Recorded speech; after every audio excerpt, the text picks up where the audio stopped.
कल से भाजपा के राष्ट्रीय संगठन महासचिव बीएल संतोष 2 दिन के यूपी दौरे पर फिर आ रहे हैं। उनके दौरे से पहले लखनऊ में प्रदेश भाजपा अध्यक्ष स्वतंत्र देव सिंह पार्टी पदाधिकारियों के साथ एक अहम बैठक करते हैं। दूसरी खबर, यूपी बोर्ड के 10वीं और 12वीं बोर्ड के स्टूडेंट्स को प्रमोशन देने के लिए जो फॉर्मूला तैयार हुआ था, उस पर सीएम योगी आदित्यनाथ ने मंजूरी जता दी है, मंजूरी मिल गई है। तीसरी खबर, बारिश के कहर से यूपी में उफनाती नदियां और उनसे पैदा हुए बाढ़ जैसे हालात, जिसने कई जिलों में आम जनजीवन को अस्त व्यस्त करके रखा है। ये 3 अहम खबरें।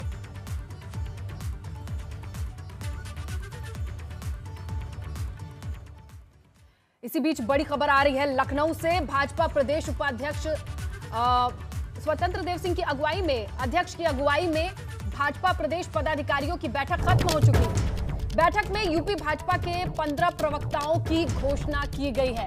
इसमें हरीशचंद्र श्रीवास्तव, समीर सिंह, मनीष शुक्ला, हीरो वाजपेयी, आलोक अवस्थी, अशोक पांडे, जुगल किशोर, अनिला सिंह, राकेश त्रिपाठी, प्रशांत वशिष्ठ, संजय चौधरी, आनंद दुबे, साक्षी दिवाकर, आलोक वर्मा और महामेधा नागर के नाम शामिल है। 15 प्रवक्ताओं के अलावा भाजपा ने 5 मीडिया प्रभारी के नाम का भी ऐलान किया है, जिसमें मनीष दीक्षित मीडिया प्रभारी, हिमांशु दुबे, धर्मेंद्र राय, प्रियंका पांडे, अभय सिंह को सह मीडिया प्रभारी बनाया गया है। तो प्रदेश अध्यक्ष की अध्यक्षता में एक बैठक, जिसके बाद ये बड़े ऐलान। बाकी की डिटेल अनुभव शुक्ला हमारे सहयोगी से लेते हैं। जी अनुभव, बताइए और किस तरीके की जानकारी? देखिए, बिल्कुल आज ये बैठक रखी गई थी और प्रदेश कार्यालय पर बैठक हुई, और उससे पहले एक बैठक हुई जिसमें कुछ लोग वर्चुअली जुड़े थे।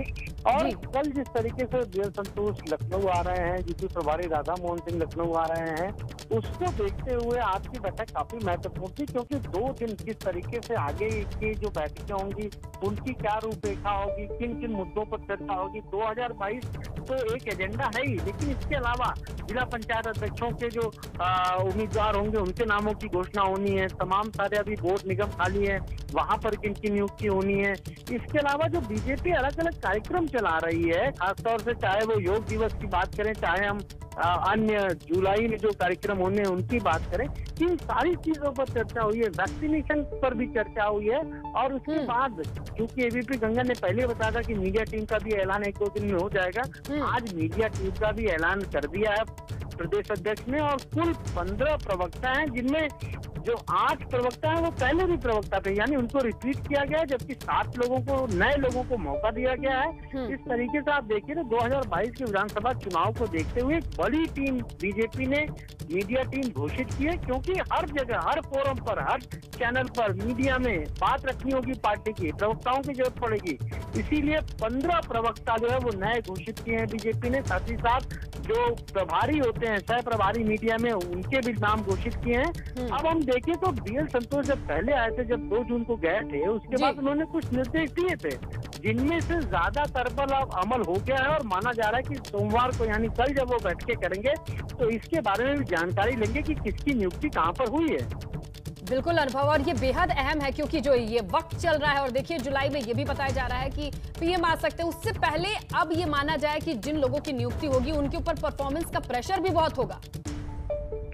हाँ बिल्कुल, आप देखिए कि कल जिस तरीके से प्रदेश संगठन में 3 नियुक्तियां हुई। प्रदेश उपाध्यक्ष बनाया गया पीएम मोदी के करीबी पूर्व नौकरशाह एमएलसी अरविंद शर्मा को। लोग इस बारे में सोच नहीं रहे थे, लेकिन अचानक उनका नाम प्रदेश उपाध्यक्ष के तौर पर सामने आ गया। फिर 2 प्रदेश मंत्री बनाए गए।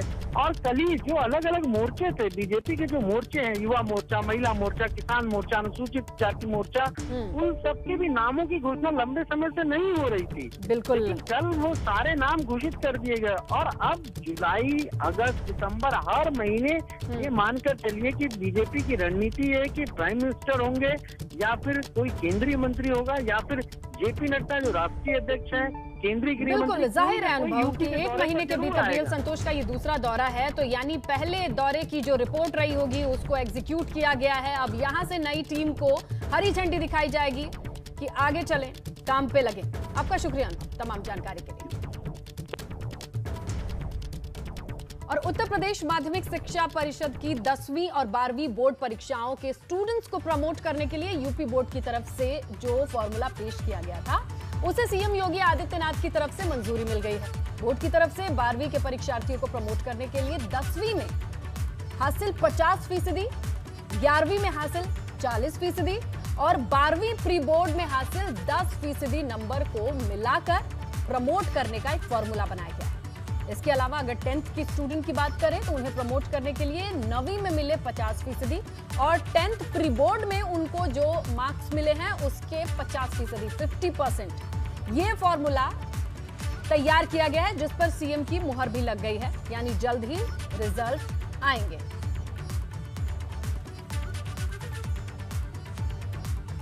तो ये बेहद अहम खबर है क्योंकि सीबीएसई के बाद ये माना जा रहा था कि यूपी बोर्ड किस तरीके से प्रमोट करने का फॉर्मूला लेकर आएगा। तो देखिए ये फॉर्मूला कुछ ऐसा होगा। 10वीं के स्टूडेंट्स के लिए 9वीं के 50%, 10वीं प्री बोर्ड या हाफ ईयरली जो भी लास्ट एग्जाम दिया है उसका 50%, कुल मिला के 100% होता है। इसी आधार पर नंबर दिए जाएंगे, स्टूडेंट प्रमोट किए जाएंगे। और 12th के लिए बात करें तो 10वीं के 50%, 11वीं के 40% और 12th प्री बोर्ड या हाफ ईयरली जो भी लास्ट एग्जाम दिया है उसके 10% मार्क्स ऐड करके ये कुल मिलाकर फॉर्मूला 100% 12th के स्टूडेंट के लिए। इन सारे आधारों को दृष्टिगत रखते हुए जो फार्मूला निश्चित किया गया है उसके अंतर्गत हम लोगों ने इंटरमीडिएट परीक्षा फल के लिए जो फार्मूला निश्चित किया है वो ये कि हाई स्कूल के 50%, जितने अंक हाई स्कूल में प्राप्त हुए होंगे उनके 50%, यानी सभी एक औसत उसका निकाल लेंगे और कक्षा 11 के अर्धवार्षिक जो परीक्षा का अंक है उसका 40%, जो कक्षा 12 के प्री बोर्ड का जो 10% अंक है वो हम इसमें शामिल करेंगे। जितना भी प्री बोर्ड में मिला होगा उसका 10%, ये हमारा इंटरमीडिएट का फार्मूला होगा। और इसी में जो भी प्रैक्टिकल में हमें नंबर मिले होंगे इसी औसत में हम उसका भी निर्धारण करेंगे। हाई स्कूल परीक्षा के लिए जो कक्षा 9 के अंक हैं उनका 50% और प्री बोर्ड के जो 50% अंक हैं, जो भी अंक हैं उसके 50%, इनको मिला के हाई स्कूल का जो रिजल्ट है वो निकाला जाएगा। जो इसी प्रकार से जो आंतरिक इनके मूल जो अंक होंगे उनका भी औसत के आधार पर निर्धारण करने का निश्चय किया गया है। और प्रदेश में कल से मॉल, रेस्टोरेंट, मैरिज हॉल खुल जाएंगे। कोरोना की दूसरी लहर के बाद से पिछले 1 मई से मॉल और रेस्टोरेंट क्लोज हैं, यानी बंद है। रेस्टोरेंट में अभी भी सिर्फ ऑनलाइन डिलीवरी ही चल रही थी, लेकिन 21 जून से लोग रेस्टोरेंट में बैठकर खाना खा सकेंगे। इसके अलावा पार्क भी खुल जाएंगे। हालांकि मॉल और रेस्टोरेंट में उनकी क्षमता से आधे लोग ही एक समय पर बैठ पाएंगे। मॉल और रेस्टोरेंट में ये तैयारी कर ली जाएगी। वहीं 21 जून से नाइट कर्फ्यू शाम 7 बजे की जगह रात 9 बजे से सुबह 7 बजे तक रहेगा, यानी बाजार 9 बजे तक खुल सकेंगे। धार्मिक स्थल पर एक समय पर अधिकतम 50 लोगों की उपस्थिति हो सकती है। इस दिन से शादी समारोह के आयोजन करने वाले लोगों को भी राहत मिलेगी क्योंकि 50 लोगों के साथ ये फंक्शंस भी हो पाएंगे और अभी अधिकतम 25 लोगों की अनुमति थी जिसमें थोड़ी बढ़ोतरी हुई है। तो ये है रियायतें जो 21 जून से मिलने वाली हैं। दूसरी लहर के बाद से जो कहर के तौर पर आई थी, जो चीजें बंद हुई थी उन्हें फिर से धीरे धीरे खोला जा रहा है। समझिए इस बात को, फुल कैपेसिटी में नहीं खुलेगा, चाहे वो नोएडा हो, वाराणसी हो। और ये तस्वीरें हैं जहां तैयारी की जा रही है कि एक लंबे वक्त के बाद फिर से ये चीजें अनलॉक हो तो कंट्रोल्ड वे में, प्रोटोकॉल को फॉलो करते हुए, यानी नियंत्रित और जो गाइडलाइन है उसे मानते हुए।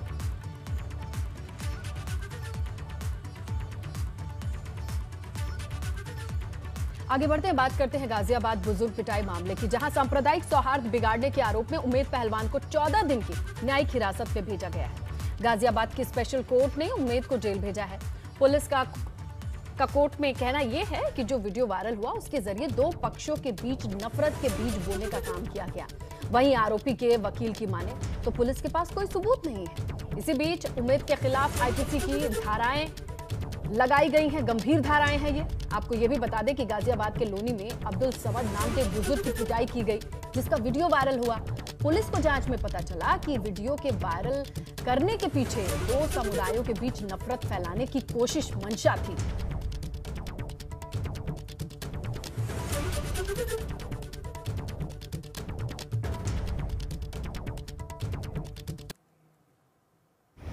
तो इसमें अन्य व्यक्तियों की भी संलिप्तता की बात निकल करके आई है।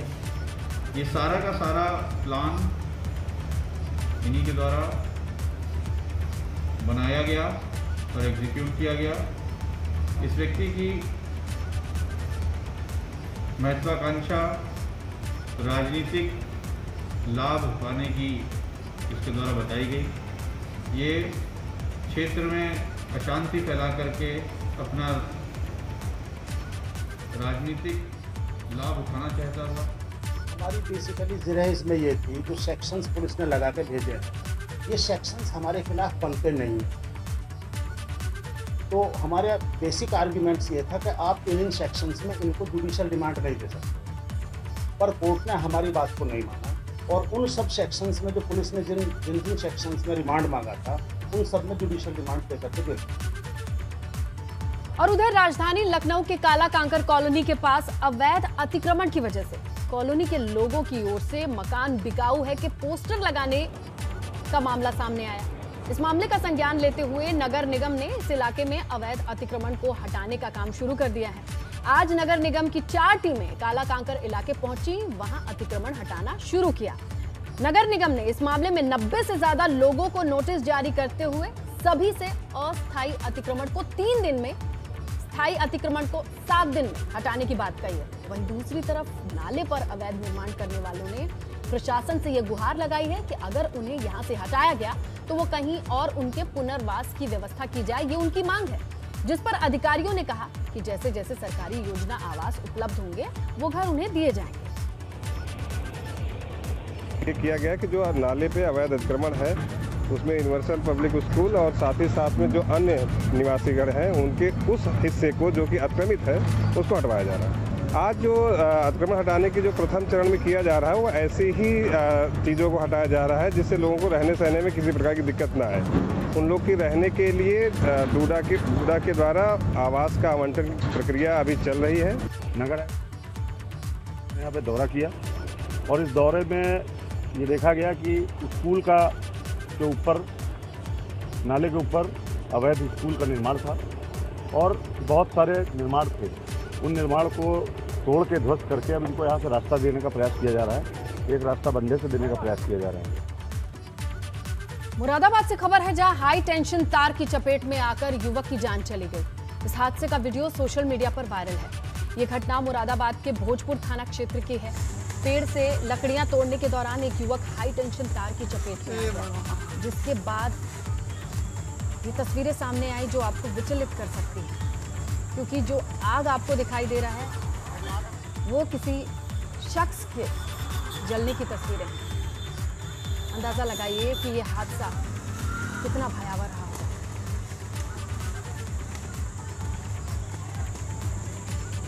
अयोध्या के मेयर ऋषिकेश उपाध्याय के भांजे के द्वारा खरीदी गई जमीन विवाद को लेकर दशरथ महल बड़ा स्थान के आचार्य देवेंद्र प्रसाद ने कहा कि जमीन हमारी है, हमारे गुरुजी के नाम से है, क्योंकि जमीन मूल रूप से नजूल की जमीन थी, इसलिए बहुत ही कम दाम में बेच दिया गया।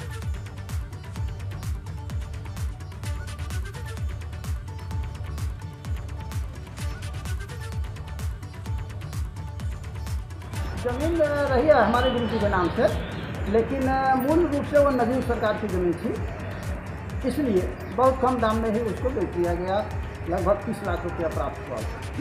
हमसे तो बताया गया कि इसकी मालियत बहुत कम है, नजूल की है, और इसलिए राम जन्मभूमि ट्रस्ट को इसकी आवश्यकता है, इसको दे दीजिए। तो जो लोग विस्थापित होंगे उनको फिर वहाँ स्थापित किया जाएगा। और उधर कानपुर में 10 जून को दबंगों की पिटाई से आज युवक की मौत हो गई। पिटाई से घायल युवक का इलाज चल रहा था। घायल युवक की बात से पूरे इलाके में तनाव का माहौल है। तनाव के चलते कस्बे में तैनात पुलिस बल लगी हुई है। ये पूरा मामला शिवराज थाना क्षेत्र के बरजापुर का है, जहां युवक की दर्दनाक पिटाई होती है। ये वीडियो वायरल होता है और इलाज के दौरान आज इस युवक ने दम तोड़ दिया।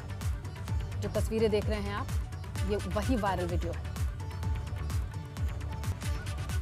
कानपुर के कल्याणपुर में दिन दहाड़े हुई लूट की घटना का पुलिस ने खुलासा किया है। डीसीपी पश्चिम संजीव त्यागी ने घटना का खुलासा करते हुए बताया कि आरोपी ने पढ़ाई के लिए 2 लाख रुपए का लोन लिया था, जिसे चुकाने के लिए वो घटना को अंजाम देता है। वारदात वाले दिन सुबह घर से वो 4 बजे मौका पाकर दाखिल होते हैं। मौका मिलते ही अपने साथियों के साथ चाकू की नोक पर इस घटना को अंजाम देते हैं और अब ये पूरा मामला खुलकर सामने आ गया है। 17 जून को सवेरे 8 बजे बुजुर्ग दंपति के साथ लूटपाट करने वाले 2 अज्ञात बदमाशों में से एक को आज थाना कल्याणपुर की पुलिस टीम ने पकड़ लिया है। इसका दूसरा साथी अभी फरार है। 10,000 रुपये का इनाम उस पर घोषित किया गया है। इसके पास से लैपटॉप, चेन और कुछ पैसा बरामद हुआ है जो लूटा गया था। पुलिस टीम के सराहनीय काम के लिए 10,000 रुपये पुरस्कार दिए गए हैं। और फिर घटना वाले दिन सवेरे 4 बजे ये छत पे आकर बैठ गया और मौका पाकर सवेरे 8 बजे इन्होंने इस घटना को अंजाम दिया। पुलिस टीम इसमें अग्रिम वैधानिक कार्रवाई कर रही है और इसके दूसरे साथी को पकड़ने के लिए। जहां खबर है समाजवादी पार्टी संरक्षक मुलायम सिंह से जुड़ी, जहां इनके गांव सैफई में एक बार फिर से शहनाई की गूंज सुनाई दी। इस बार शहनाई की गूंज मुलायम सिंह यादव की नातिन दीपाली की शादी में दिखी। दीपाली मुलायम सिंह यादव की नातिन और पूर्व सांसद तेज प्रताप यादव की छोटी बहन है। दीपाली की शादी एटा के जसराना के रहने वाले अश्विन यादव के साथ हुई। इस दौरान पूर्व सीएम अखिलेश यादव, चाचा शिवपाल यादव, प्रोफेसर राम गोपाल यादव समेत तमाम दिग्गज नेता मौजूद रहे। लेकिन चाचा भतीजे इस शादी में भी एक दूसरे से दूर दूर ही दिखे।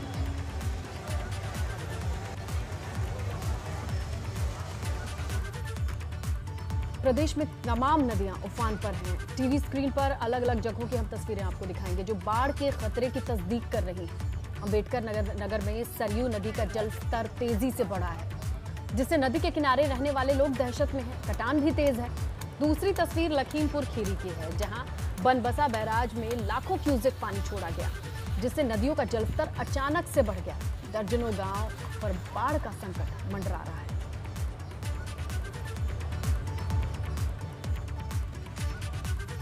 बिजनौर गंगा में फंसे 10 मजदूरों को निकाल लिया गया है, जहां पीएससी और पुलिस ने घंटों की मशक्कत के बाद मजदूरों को बाहर निकाला है। इस वक्त की बड़ी खबर, जलस्तर बढ़ने से गंगा की टापू के बीच फंसे थे ये मजदूर।